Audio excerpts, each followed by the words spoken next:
বৈষম্য বিরোধী ছাত্র আন্দোলনের আহ্বায়ক হাসনাত আবদুল্লাহর আয়ের উৎস কী? তিনি কিভাবে জীবিকা নির্বাহ করেন বা কিভাবে কোন উৎস থেকে বা কোন আয়ের উৎস থেকে তিনি তার সংসার চালান?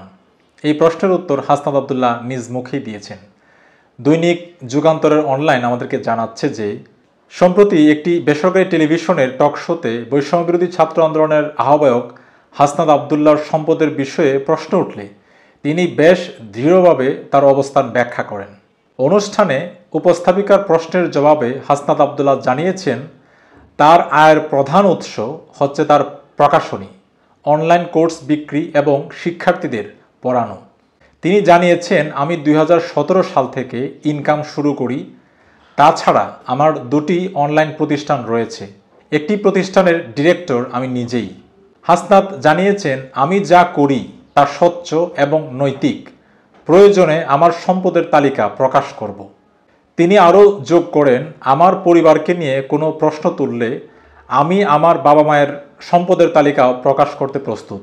হাসনাত আবদুল্লাহ যখন তিনি তার এই আয়ের উৎস বা তার এই সম্পদ বিবরণীর যে সংক্ষিপ্ত বিবরণী তিনি টকশোতে দিয়েছেন, তিনি এমন একটা সময় দিয়েছেন যখন এই বৈষম্য বিরোধী ছাত্র আন্দোলনের যারা সমন্বয়ক বা সহসমন্বয়ক আছেন তাদের সম্পদের উৎস বা তাদের আয়ের উৎস নিয়ে মানুষ প্রশ্ন তুলছে। অনেকেই ফেসবুকে লেখালেখি করছেন যে এই সমন্বয়করা কীভাবে দামি গাড়িতে চড়েন বা অনেককে দামি ফোন ইউজ করতে দেখা যায়।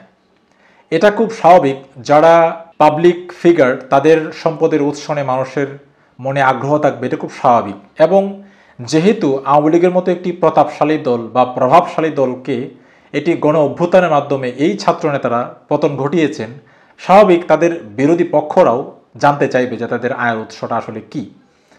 এবং এটা ঠিক যে যারা পাবলিক ফিগার থাকেন তাদের উচিত তাদের এই সম্পদের যে বিবরণী পাবলিকলি প্রকাশ করা। যদি কেউ জানতে চায় বা তারা যদি নিজেও উইলিংলি তাদের এই সম্পদ বিবরণী দেন মানুষের কাছে, আমি মনে করি যে একটি স্বচ্ছতা এই জনগণের মধ্যে থাকবে।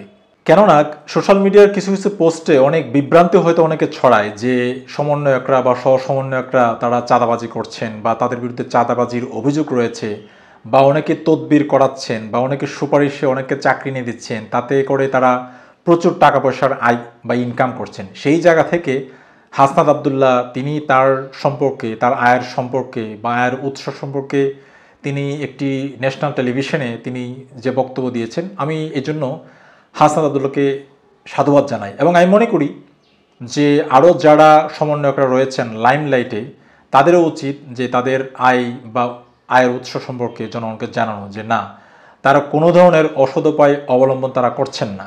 কেননা এই দেশের বহু মানুষের প্রতি তাদের একটা আস্থা রয়েছে এবং সেই আস্থার জায়গাটাও তারা করে নিয়েছেন এই গণ অভ্যুত্থানের মাধ্যমে।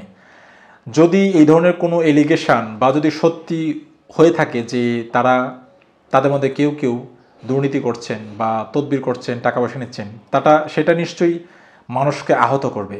সেই জায়গা থেকে হাসনাত আবদুল্লাহ আমি মনে করি তার যে সহকর্মীরা রয়েছেন, রাজনৈতিক সহকর্মী, তারাও হাসনাত আবদুল্লাহর এই বিষয়টি মানে আয়ের উৎস সম্পর্কে জনগণকে জানানো, এই বিষয়টি তারা অনুসরণ করবে।